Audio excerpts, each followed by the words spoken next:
Bonjour et bienvenue dans cette suite de formation Excel niveau avancé. Aujourd'hui, nous allons continuer sur les bases du code VBA.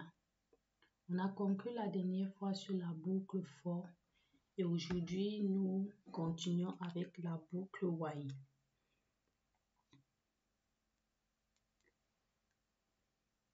Pour cela, on va prendre Excel.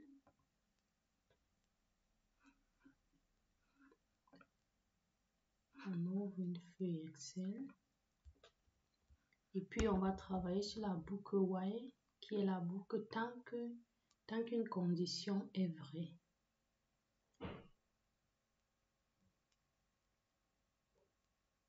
Donc, on va directement passer par l'application Visual. Ici, on va insérer un module et puis on va utiliser notre sup. On va compter avec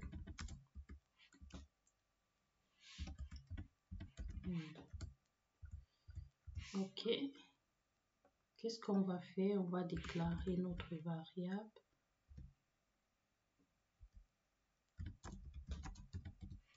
On enseigne le type integer. Et puis, on va initialiser notre variable à 1. Je vais commenter initialisation de la variable. Et ici, c'est déclaration de la variable. Et ici, c'est la déclaration de la macro. Je pense que c'est mieux de mettre comme ça. Donc, on va dire tant que i est inférieur, à 5. Donc, ici, c'est quoi? C'est notre condition. Tant que i est inférieur à 5, on va utiliser ici le debug print. On va dire debug.print. Qu'est-ce qui s'est passé? C'est pas ici, c'est bien à la ligne.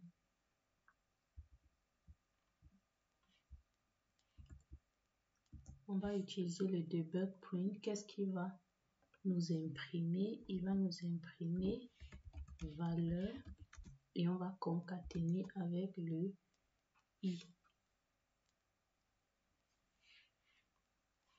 I étant une variable déclarée, donc valeur, on va fermer les guillemets et on va utiliser le i. Par la suite, on va incrémenter i serait égal à i plus 1. Donc, chaque fois, il va ajouter à i la valeur 1. Et puis, on va sortir avec le wind. Et enfin, notre end sup. On va tester tout ça pour voir. Donc, ici, au lieu d'utiliser le message box comme depuis qu'on a commencé avec les macros, on va introduire le debug print qui va afficher la valeur actuelle dans la fenêtre d'exécution directement ici.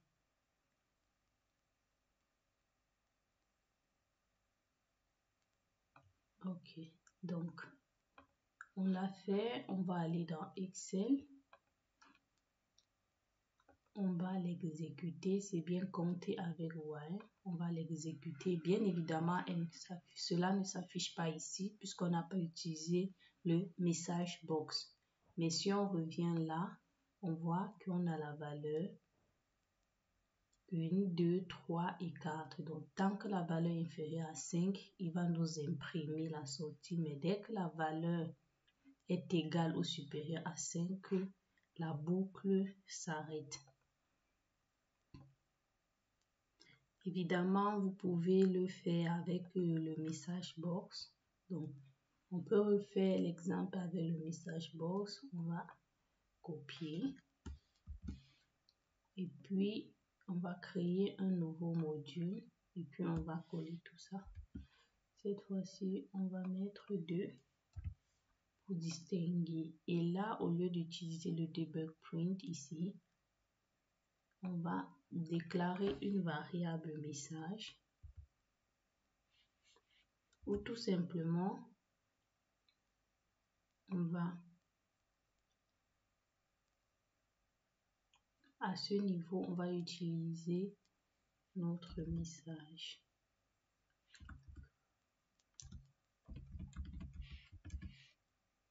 Est égal à... Non, pour cela, je vais d'abord... Ok. Je vais déclarer une variable dim message as string. Ok. Une fois qu'on a notre variable, ici, on va utiliser message sera égal à message qu'on va concaténer avec valeur de points. On concatène avec i et on concatène, ne pas oublier avec le message box, il faut utiliser le VB new line. On a i, on a went et puis on va utiliser le message box à ce niveau pour imprimer le message. Qu'est-ce qu'on peut avoir? On peut avoir notre VB info et puis on peut le titre du dialogue, on peut mettre résultat.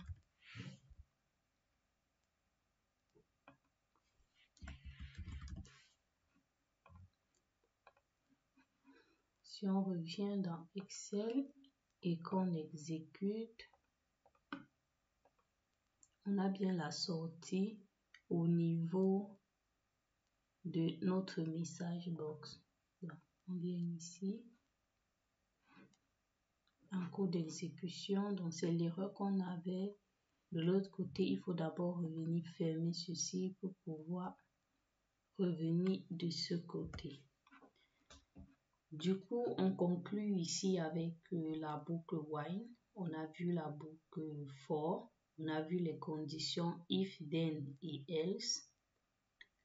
On va continuer sur la modification des cellules. Donc, on va voir comment on peut modifier des cellules dans Excel. Pour cela, on va créer notre macro.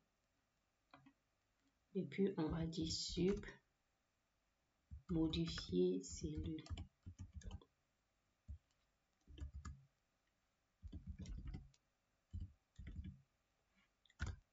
Qu'est-ce qu'on va faire?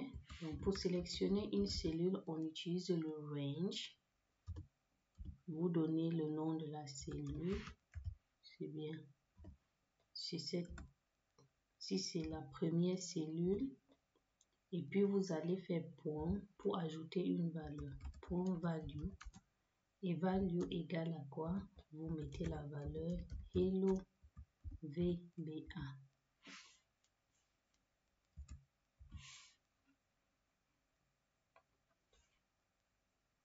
Et là, vous avez un sub. Donc, ceci va permettre de modifier une cellule. Donc, en premier, on va écrire un texte dans une cellule. Et ensuite, on va modifier. Donc, pour écrire un texte dans une cellule, vous utilisez le range. Vous donnez la cellule en question, point value égale, et vous renseignez la valeur. Si on revient dans Excel, macro, et puis on va dans modifier cellule, on lance, on a bien le hello VBA qui apparaît dans la colonne, dans la cellule A1. Donc si on aurait voulu ici, ça aurait été B1. Et vous pouvez me renseigner dans une plage de cellules. On va y arriver. Donc, ici, on a écrit dans une cellule. Maintenant, on va modifier la cellule. On va modifier le texte contenu dans la cellule. On va aller ici. Donc, on va modifier ceci. Ça, c'est écriture.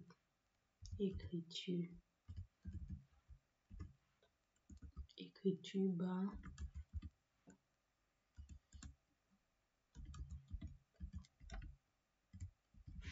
Écriture bas cellule. On va aller voir tout ça ici. Macro. On a bien écriture bas cellule. Ok, maintenant, on va modifier. Ici, on va insérer module. Et puis, on va écrire sup, modifier, cellule.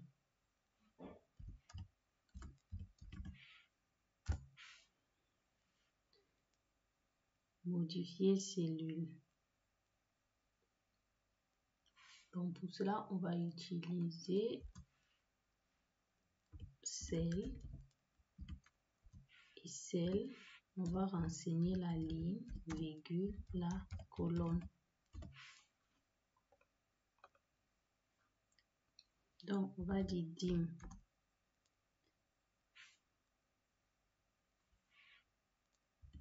Non, tout simplement, je vais dire cell. C'est bien la première ligne, la première colonne. Point value égale, je vais mettre hello.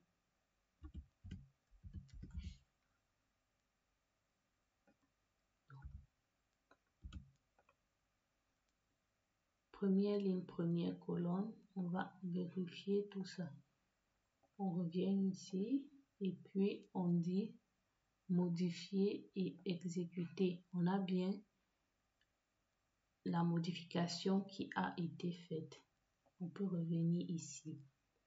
Donc, qu'est-ce qu'on a fait? On a rempli une cellule et par la suite, on a modifié le contenu de la cellule. Maintenant, ce qu'on va faire, c'est qu'on va modifier plusieurs cellules avec une boucle.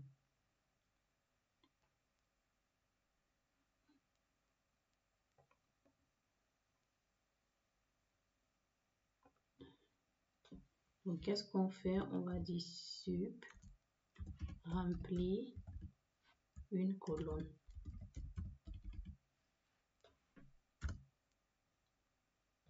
On va déclarer une variable dim i as integer. On va remplir avec des valeurs numériques. On dit for i égale à 1 sur 5. Qu'est-ce qu'il va faire? Il va faire cell. Donc, on a bien dit la colonne. Donc, on va mettre i variable et on va fixer la première colonne. Égale. Qu'est-ce qu'on va remettre? On va mettre ligne. Et on va concaténer avec la O. On va concaténer avec i. Et pour que ça va au niveau de la deuxième cellule, ainsi de suite, on va utiliser le next i.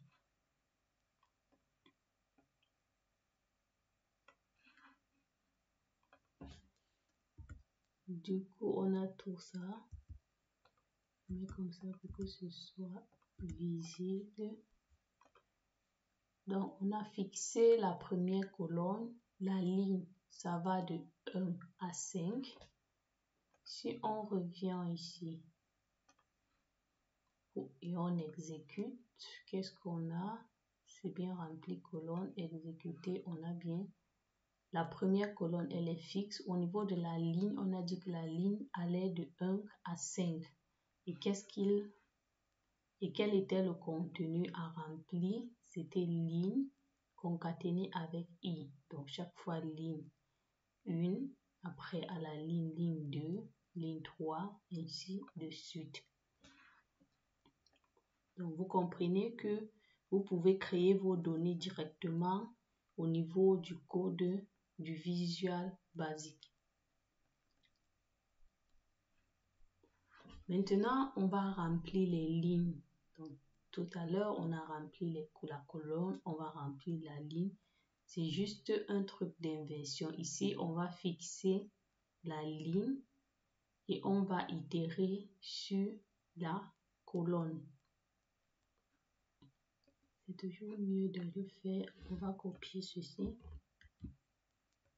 On fait insérer module. On va coller là et on va juste changer les paramètres au niveau de celle. Donc, on fixe la ligne et on itère sur les colonnes.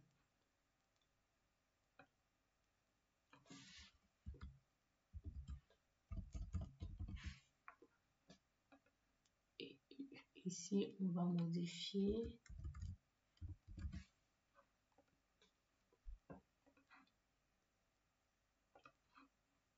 Macro. On va aller sur remplir colonne. Non, ligne. En exécutant, vous avez bien la première ligne, elle est fixée et vous itérez sur les colonnes. Chaque fois, vous ajoutez colonne et le numéro de la colonne.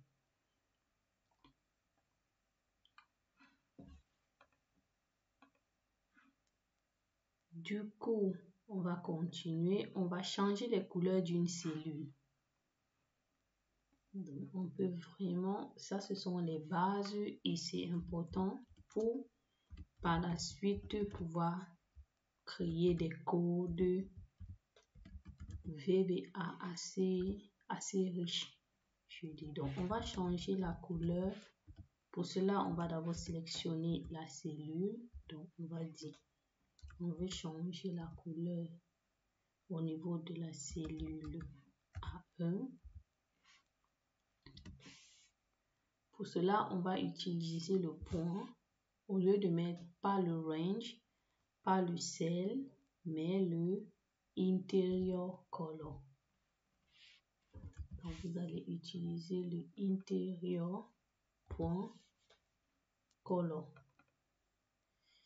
égal et vous allez renseigner le code couleur. Donc, ici, on utilise le RGB, red as integer, green as integer, and blue as integer as long. Donc, vous allez renseigner, on a les codes 255, 0, 0. Vous pouvez renseigner ce code et puis le N sub.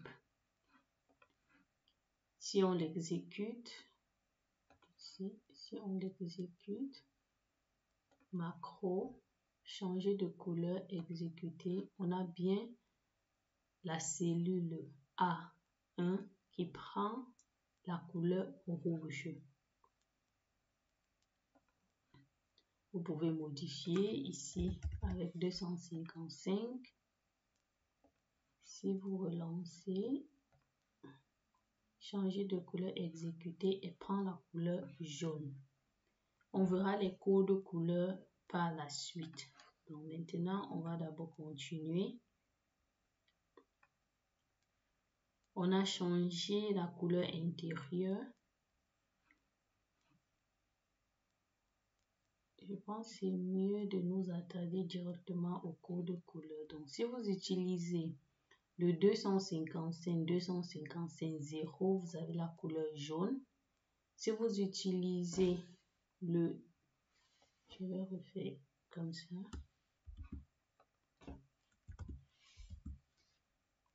Ici, vous utilisez le 0,255, ça renvoie à la couleur bleue. Ici, on va mettre le B1. Et ici, on va mettre C1. Et là, si vous renseignez le 0,255,0, vous avez la couleur verte. Donc ici, c'est du jaune. Ici, c'est du bleu. Ici, c'est du vert.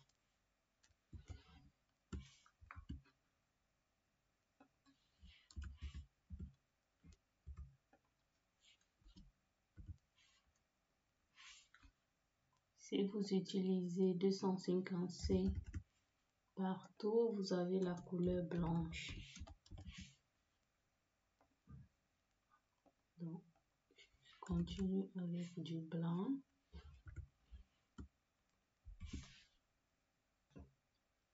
Et si vous utilisez 192, vous avez du gris clair. Donc, c'est autant de codes que vous pouvez utiliser pour vos colorations.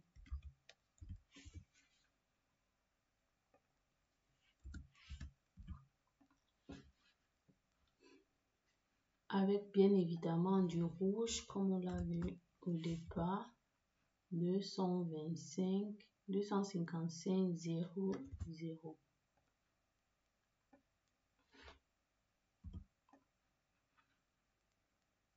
On repart et on va macro, changer de couleur, exécuter. On a bien nos couleurs.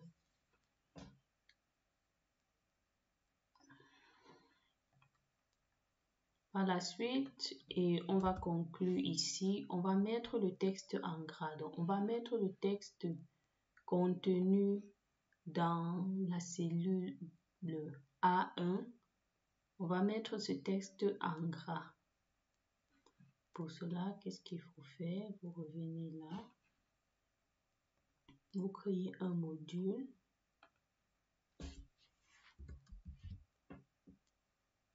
On va mettre en gras. Pour cela, on va sélectionner la cellule. On a déjà vu range pour renseigner les coordonnées de la cellule. Point. Ce n'est pas value, ce n'est pas interior color, mais c'est font. Point. Dans font, vous pouvez ajouter le background, le bold, le color index, le style de fond, l'italique, la taille et bien d'autres. Et ici, nous allons utiliser le bold. Égal, on va mettre true. Et puis, c'est tout. Si on repart dans Excel, macro, mettre en gras, exécuter, on a bien ceci qui s'est mis en gras par rapport aux autres. Donc, avec ceci, vous pouvez mettre votre texte en gras. On va s'arrêter ici pour cette vidéo. Je vous remercie de m'avoir suivi et je vous dis à très bientôt dans la prochaine vidéo.